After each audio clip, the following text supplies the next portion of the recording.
Hey everybody! Today I wanted to do a non-citrus related video, and I figured what better topic than mulberries and mulberry grafting, because we do have a red mulberry strain that we're growing over on our plot there that we have named tentatively Prolific Red because it produces a bumper crop of delicious fruit. But we are pretty limited on material. We're dealing with first year trees, so what we've been doing is we've been chip bud grafting onto cuttings from basically wild rootstock, so white mulberry and white and red mulberry hybrids, and then we're rooting them together after they're grafted. So this will be a good opportunity to demonstrate for you guys the chip bud graft and kind of also show you how we do it with mulberry specifically. And I did do a video on grafting citrus cutting, so this is kind of along the same lines where this is another technique you can use for a different fruit tree for grafting and rooting cuttings at the same time. So just going up to this particularly large tree that's right nearby, we're probably just going to take off one of these shoots here.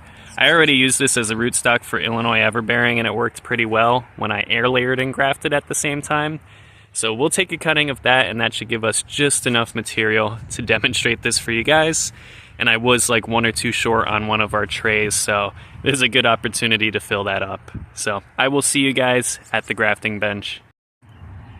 Alright guys, so just before we get into things, I did want to show you a lot of the cuttings that we've already started. They're already grafted. And what I actually did with these is I kind of got them calloused and healed before I planted them in this 50 cell tray. So what I did, and we will demonstrate this technique shortly, I chip bud grafted most of these. There's a couple that are just cuttings of the variety itself, but most of these were chip budded with that prolific red variety onto a white mulberry rootstock cutting. And then these were all wrapped in a moist paper towel, placed in a Ziploc bag, and put in a warm area in storage with very little light exposure for probably maybe 3 weeks or so.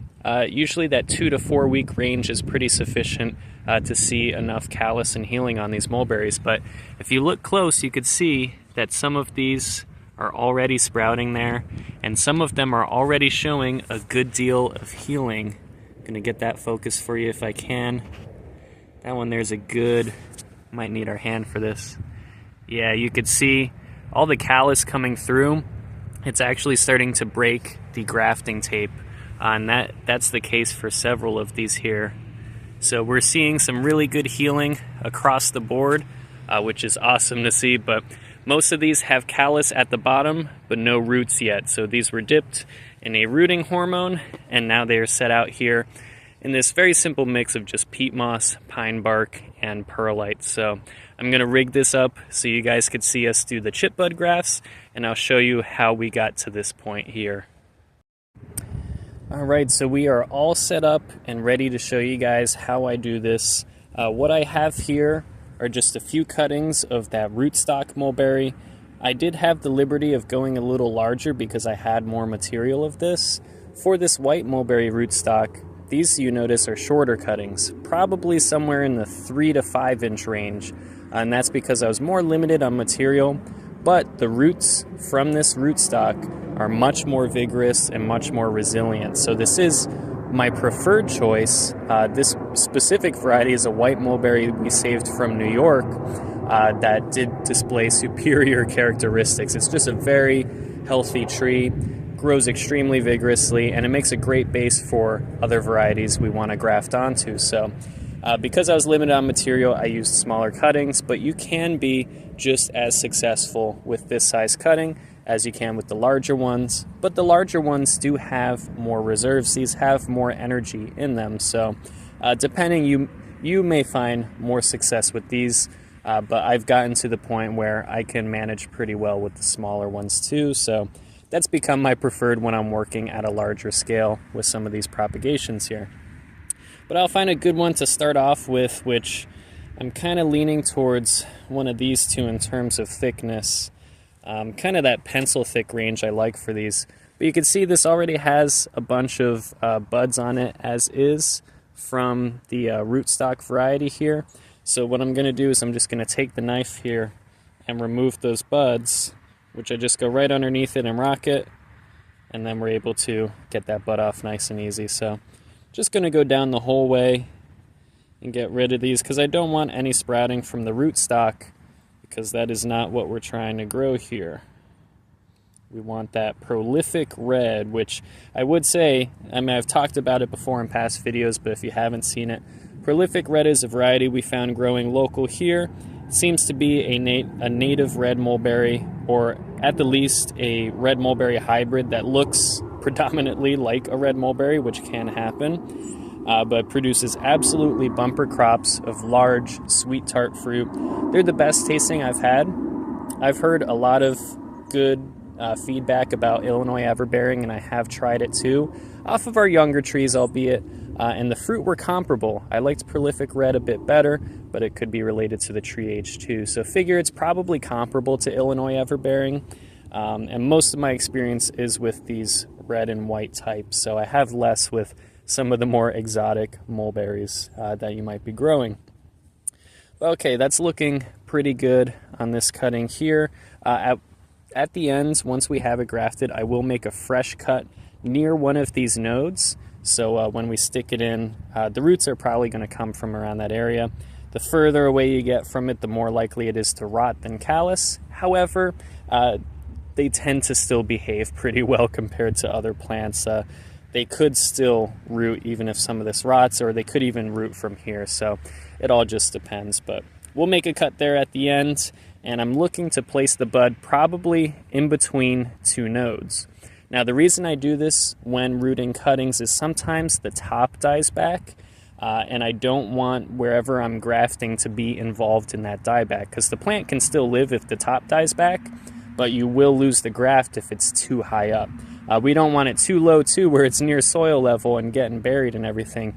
That might be okay too, but then we might be introducing moisture into the graft. So ideally, going below the first bud, you could maybe even go below the second here, but I'm going to go probably in this middle range right here. I feel like that's safe from any dieback, and that'll be a good height to get this tree started. So once it's rooted out, we'll have a really nice tree growing. Now you can see this really skinny cutting I have here. This is from one of our grafted trees from this season. I already pruned off a lot to make the rest of these grafts here, so this is kind of just what I'm left with in the end. So not ideal material considering the size difference, but we'll just have to be careful with how I'm matching up these cuts. So my preferred is I'm going to start with these lower buds where there's a little thicker material. That way I can try and match the cut as closely as I can. So again, remember, I'm demonstrating a chip bud graft. This is something you can do on tons of other fruit trees. And again, I find for me, it's one of my more successful grafting methods. I find even if you don't line it up perfectly, something still comes in contact. You still get cambium layers crossing, and this method works really good. So it's become my preferred for bud grafting, and for normal grafting, I tend to prefer either like a modified cleft graft, a cleft graft, or my most preferred is a side veneer graft. So just stick to what you're good at, though. You'll find as you get practice with these methods, you may prefer a different one than I do. But we'll start off here. I'll try and get this a little closer, but I'm not sure how well this will focus for us. I'm going to try and focus that there. Yeah, we're not getting too great there, so I'm going to hold it around here, and hopefully you guys can see that okay. But I'm going to start from the top here, get a little material above the bud. And you notice how I'm holding it, I'm really securing this in place with my hands. It looks dangerous, but by holding everything close and moving slow and sliding the blade, I'm actually at less risk for cutting myself here than if I was really far away and just kind of hacking at it. So we're going for really controlled cuts. I'm going to move back in, get that part of the blade a little closer. And I basically made the cut there just to below that leaf scar there. So we got a good amount of material. I'm going to size that up with here, and we'll try and make something like a matching cut, which I'm going to have to go a little shallower here because this is thicker than that material. All right, so you see we have that cut there. Now what I'm going to do is size it up one more time, figure about where that's going to be sitting in there. And hopefully you guys see that all right.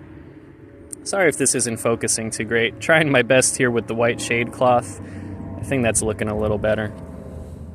So I'm gonna make a cut somewhere around here. It's okay if you have a little excess at the bottom, but you can see now we have that top cut, and then in here, there's a nice little flap where we can insert that bud into. I'm gonna make sure I get a good cut here, below that leaf node, that leaf scar.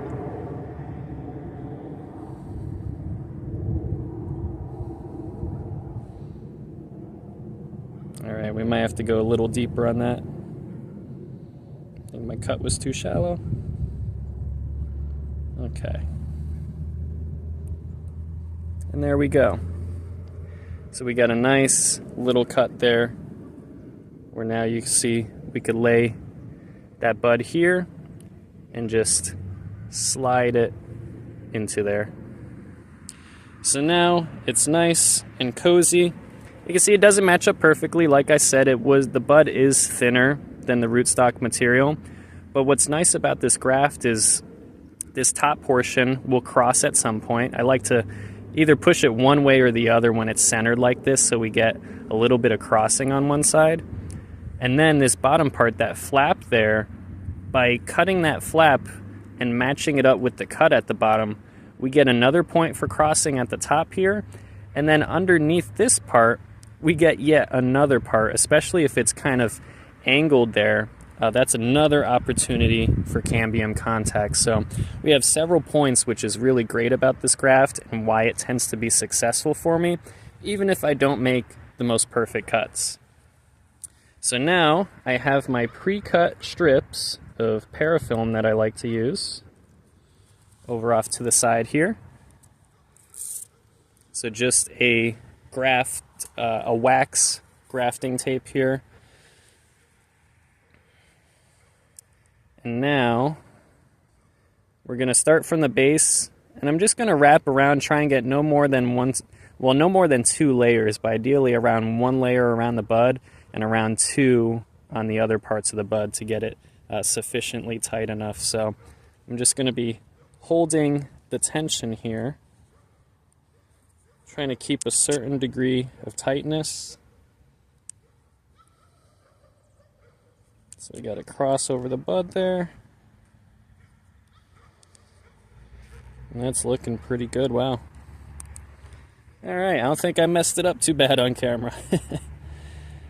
I could actually bang out a lot of these off camera, so if I'm not having to demonstrate this, I could crank through probably at least a graft a minute, maybe 2. So I could get probably somewhere in the ballpark of like 60 to 120 of these done an hour.